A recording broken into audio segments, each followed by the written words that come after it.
నారాయణపేట జిల్లా వ్యాప్తంగా భూభారతి రెవెన్యూ చట్టాలపై రైతులకు విస్తృతమైన అవగాహన కల్పించారు. ఈ సందర్భంగా కలెక్టర్ మాట్లాడుతూ గత 17 రోజుల పాటు జిల్లా వ్యాప్తంగా రైతులకు అధికారులు భూభారతి చట్టంపై అవగాహన కార్యక్రమాలు నిర్వహించారని తెలిపారు. జిల్లా వ్యాప్తంగా వివిధ భూ సమస్యలపై 3700 పైచిలకు దరఖాస్తు వచ్చాయన్నారు. మద్దూరు మండలాన్ని పైలట్ ప్రాజెక్టుగా ఎంపిక చేసి భూ సమస్యలపై వచ్చిన దరఖాస్తులను 100% పరిష్కరించామన్నారు.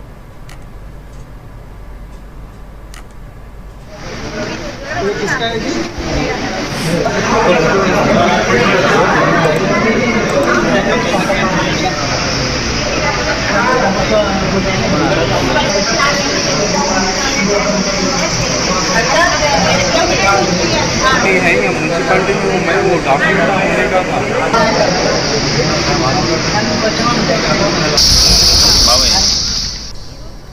टाउन లో భూభారతి సదస్సు సందర్భంగా ఈరోజు ఒక విజిట్ ఆర్గనైజ్ చేయడం జరిగింది.